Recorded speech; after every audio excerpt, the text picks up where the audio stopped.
Topiary Cat, Chapter 14. The Topiary Cat Speaks.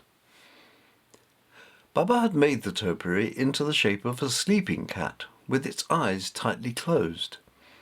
He was a very clever topiarist, but couldn't work out how to make convincing open eyes from trimmed foliage. Richard stood open-mouthed before the huge green cat, whose head was now raised right up, and a pair of glittering green orbs was staring straight at him. Tolly didn't appear in the least bothered, but Richard backed away, flattening himself against the door of the cottage in fear.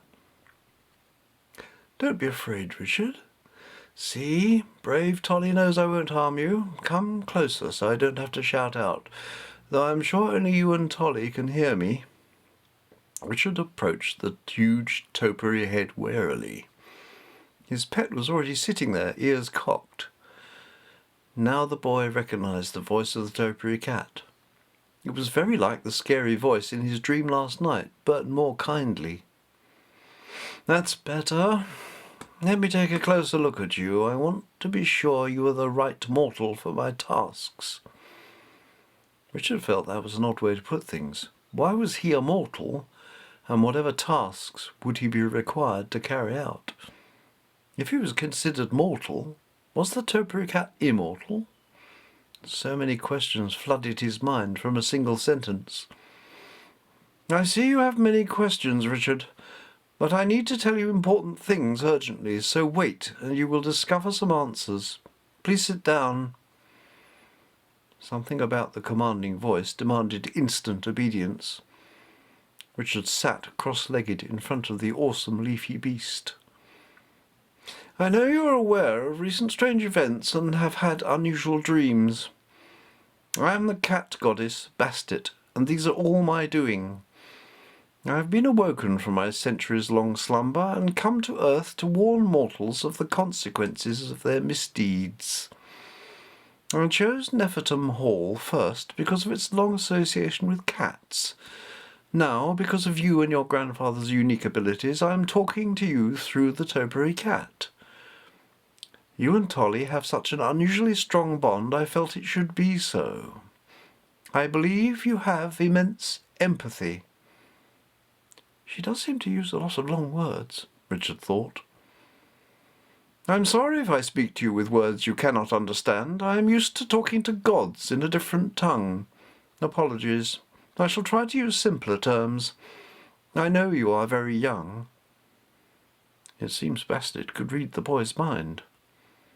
"The first task I wish you to carry out is to help recover the lost souls in Hathor Wood.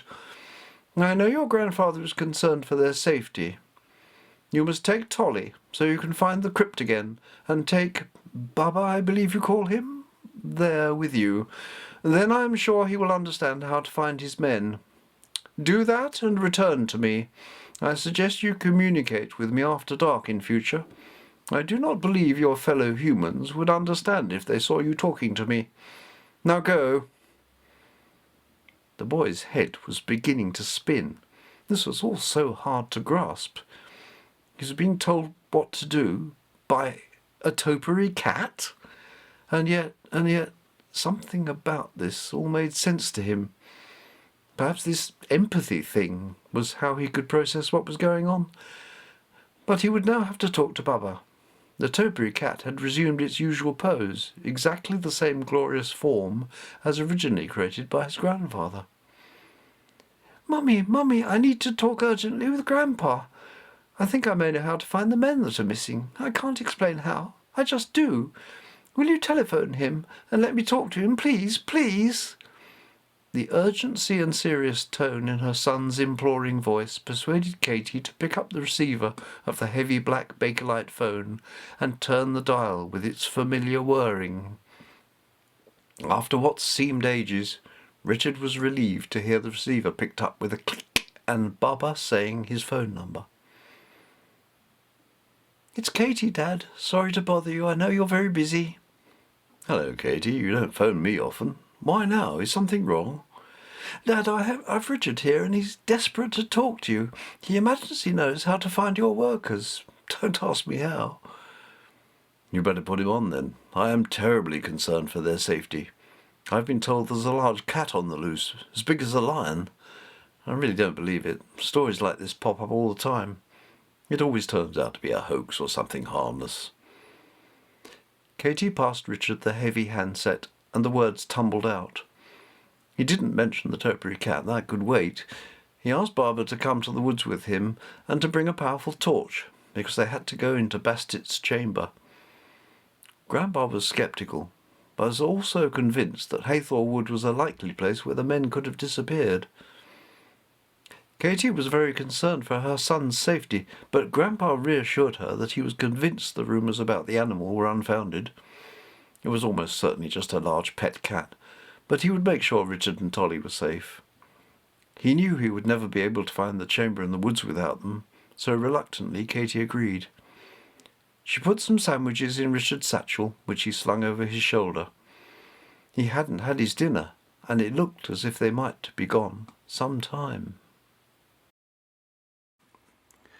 Don't miss the next chapter of The Topiary Cat, read by Richard Saunders.